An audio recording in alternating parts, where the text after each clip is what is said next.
All right, welcome back. And now let's take a look at what we have on the front page of our local dailies. I have 4 newspapers here. And on the front page of the Star newspaper, Raila bets big on Mount Kenya. Women move, women vote. Raila bets big on Mount Kenya. Women vote. Former Prime Minister resists pressure from Kalonzo to be named second in command. There is central voters put on the horns of dilemma with son and daughter on ballot. That is also on the front page of the Star newspaper. And on the Daily Nation, strength of a woman.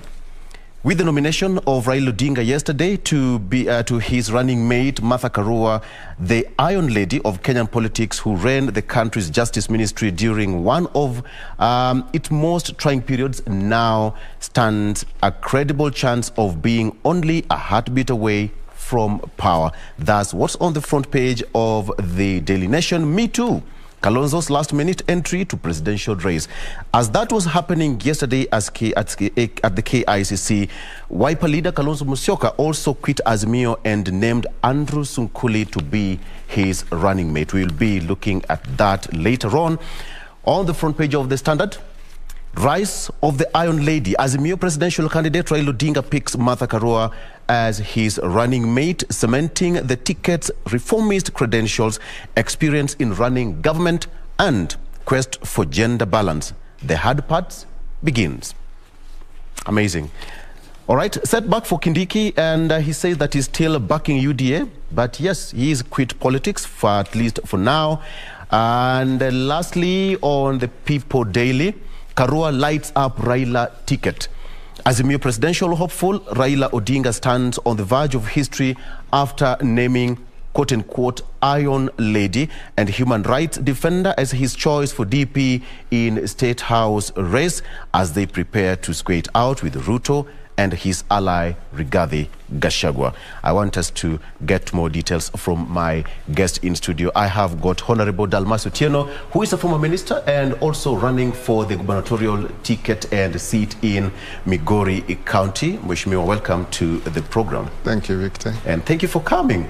As well as Honorable Mercy Wanjiru, who is an advocate of the High Court, as well as aspirant of Kiambu Town constituency. She is not a visitor here. She's been here before. Welcome to the program. Thank you for having us, Victor. Karibu sana. Let me start with you. It's an amazing day to be a woman leader in Kenya right now. It is. The choice of Martha Karua as the running mate for the Azimio La Umoja party, yes, is a decision that can only be favorable to them in the eyes of people of my generation. You know, we have been closely following the rise of Martha Karua in various areas in her career. Yes, she's a role model to many. She's a senior counsel. And so this was not only expected, but it is also a welcome decision. Yes, I do not see how this can take away from the Azimio voter bloc.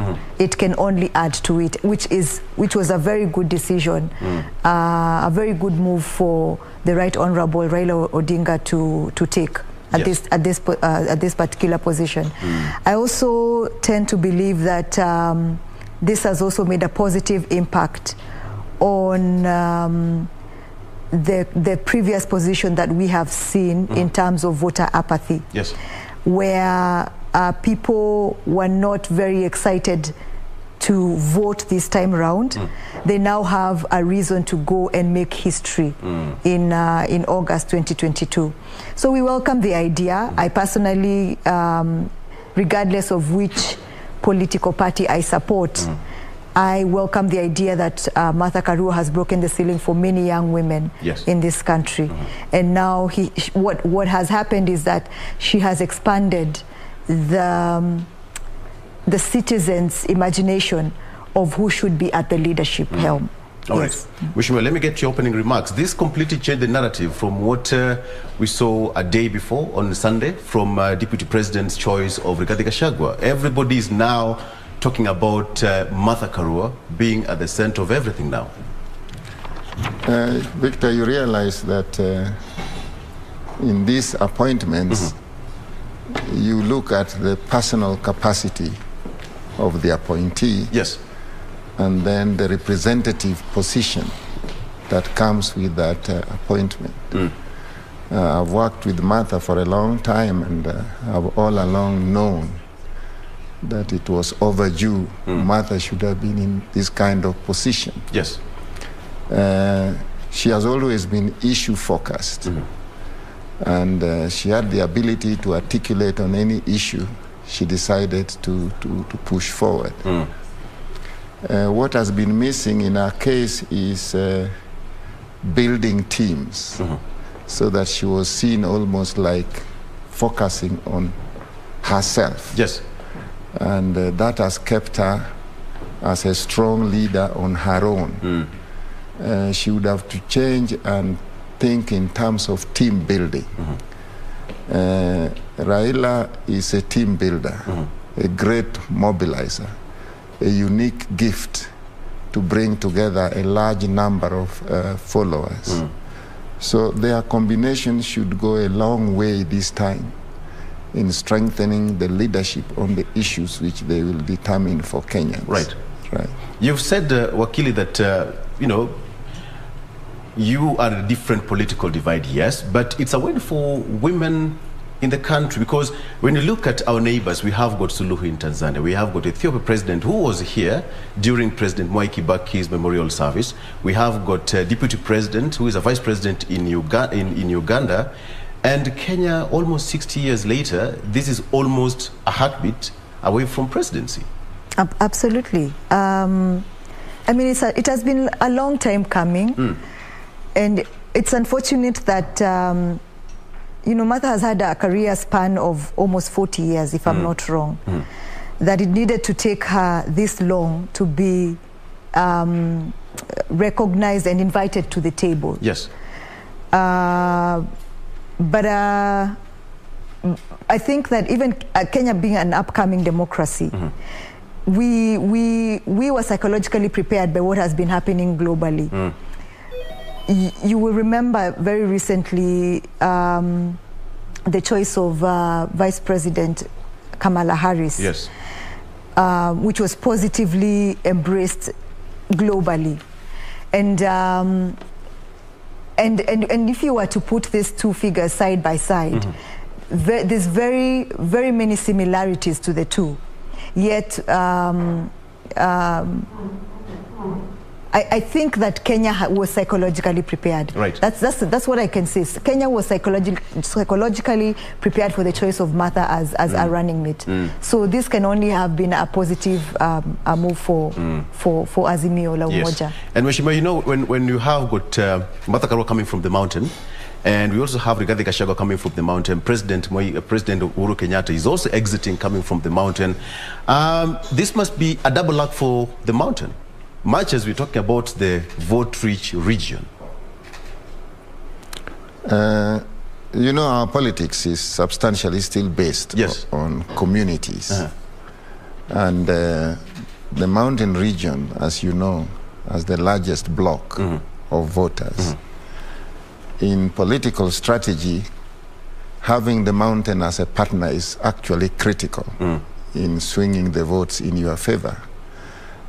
All other candidates have strong community-based support, then they go out to get the support of the other communities.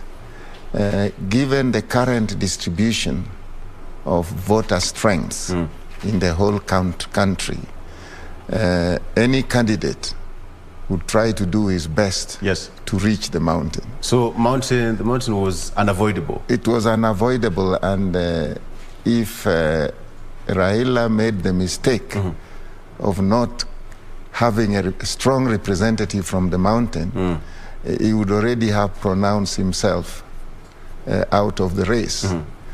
But then now that they are, each of them with deputies from the mountain, the real campaign can now be seen to be emerging. Yes. Each person from his regional base getting a strong presence in the largest vote block, and then looking into the other regions.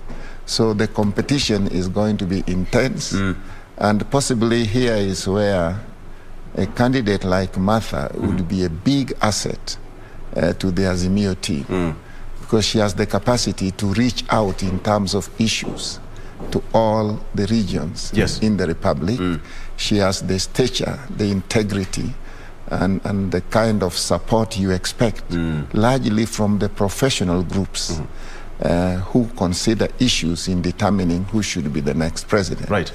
And the team can now build a following that could be uniting in the whole country and could ensure their victory.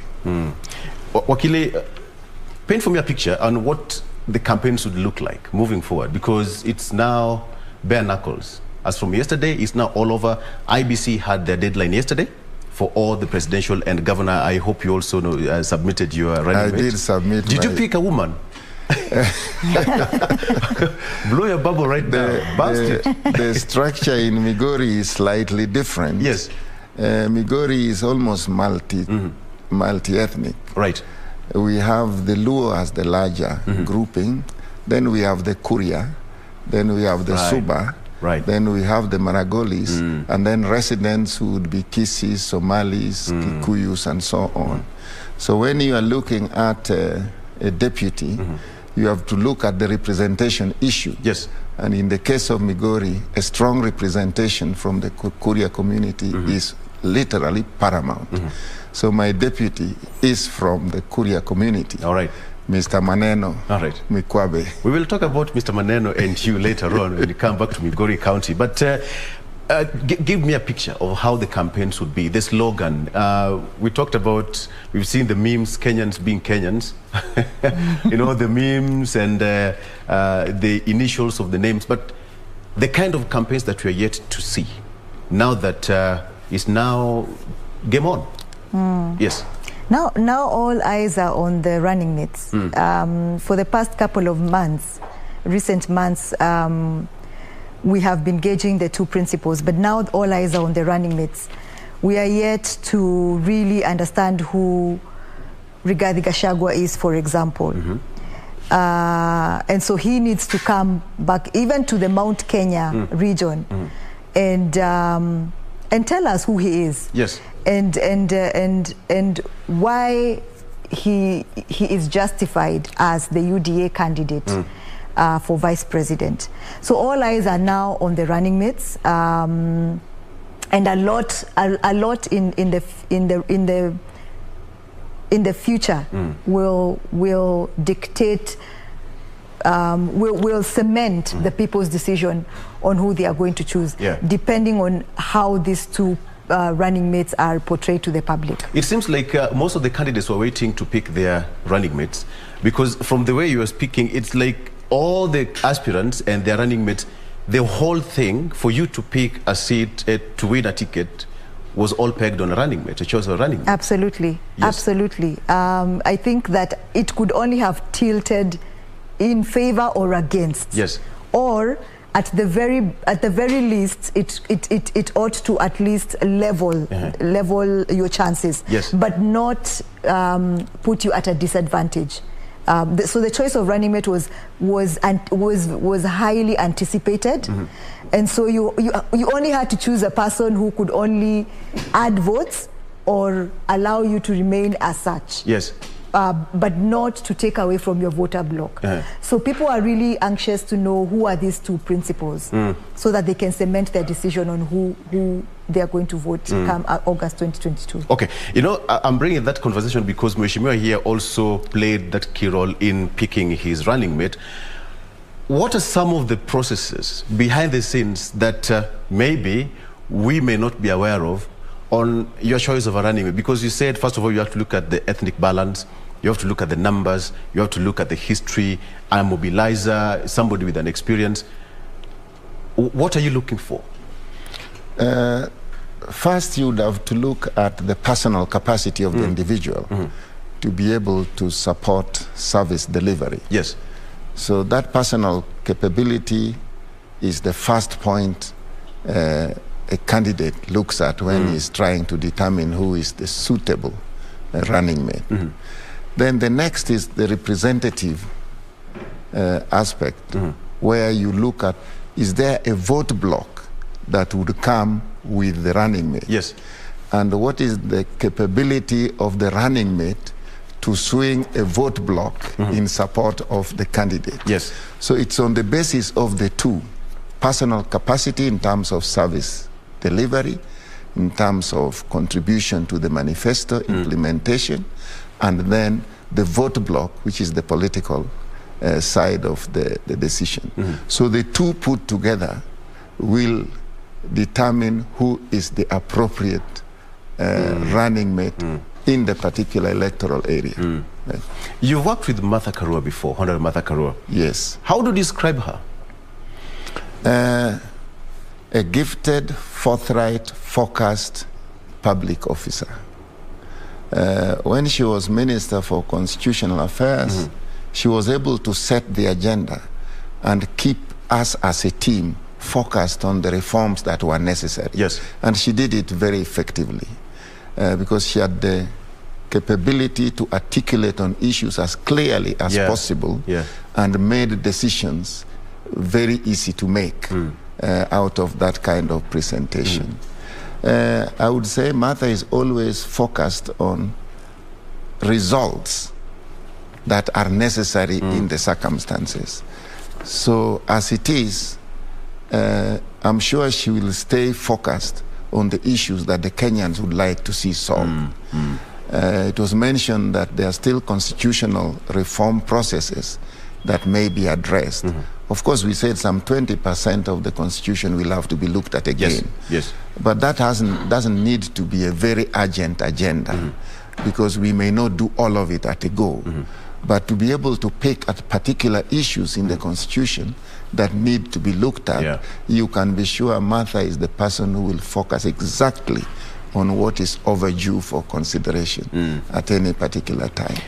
Wakili, she brings in a basket full of legal experience in this to back up Honorable Raila Odinga's political experience. Again, she said, that everything must be done according to the rule of law. That has been Honorable Martha Karua's song all through. She was in a different wing during BBI process, but right now, she said, I'm ready to go and fulfill what I'll be given and the mandate that I'll be given by the Constitution. It's still about the rule of law.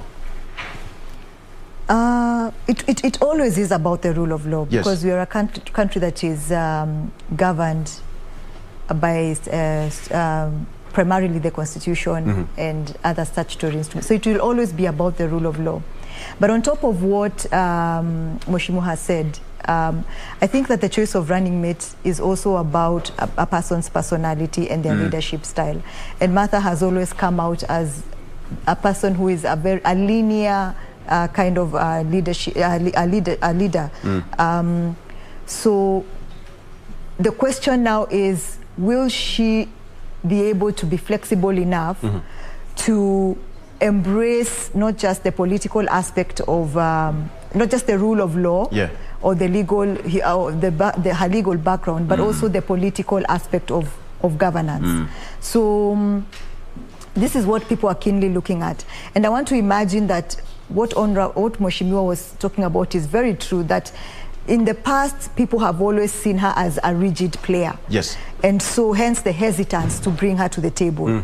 So now she has to reconsider her style of leadership and encompass that there may be other things that to take into consideration when it comes to matters leadership and governance. Having in mind that she was one of the strongest ladies during during 2002. Yes. During President Kibaki. We all saw when she walked out of President Moi.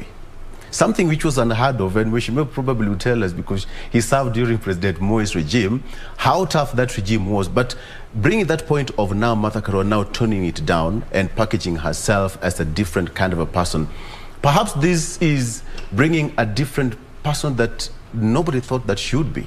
Yeah, I mean, it's a very delicate balance for her between taking a tough stance on things that she really believes in and being flexible enough to understand that there are many other opinions that shape the manner in which this country should be governed. So there are so many voices that need to be brought to the table for certain decisions to be made. Right. So definitely that would be a deal breaker moving forward for Martha. And even just maintaining her position as vice president.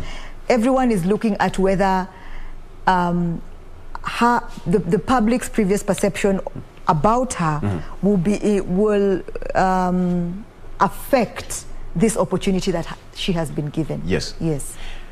Wishmua, when she walked out from President Moi, perhaps you can tell us more on Moi's regime, because you served under his regime. But Martha Karua had the audacity to walk out with a gesture, walking out. Yes. And perhaps nobody saw that coming at that point. I was there when she walked out. Definitely we didn't see a leader of that capacity walking out under those circumstances. But Martha's strategy had always been, it's either her way or no way. So she would she would put her position very strongly. Yes. And if anything is going to be different, then she had difficulty being part of it.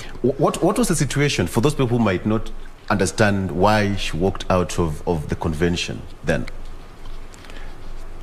For me, I felt that she was demonstrating a point.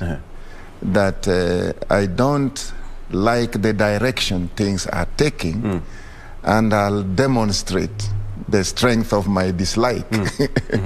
And that was her basis of walking out. But let me make this point. As you go higher up the hierarchy of leadership, you must be a team builder. You must be able to accept that there's a large number of other people who also have different ideas. And your duty then becomes analyzing all those different ideas, harmonizing them most of the times, and then implementing the part which is due for implementation. So you cannot continue to say, my way or no way. That is a strategic error, because that is like fighting for liberation the way it was done before. So I thought that was a mistake on her part. She should be able to listen to other views as well, because you cannot go higher up in the leadership hierarchy with a weakness in ability to accommodate opposing views or other views. So all leaders who have been able to climb up must demonstrate the ability to absorb, harmonize, reconcile, and convince different opposing views, integrate them and make it one team, accommodating the different points of view, whether it is personalities, whether it is communities, and so on. So when you are rigid and you insist on my way or no way, you are weakening your capacity to lead a big team. Right. All right, Mheshimiwa, let's take a break. And when we come back, Wangui Kili, who is a communications expert, will be joining us on set. And the conversation has just started. So let's take a break and we'll be right back with more.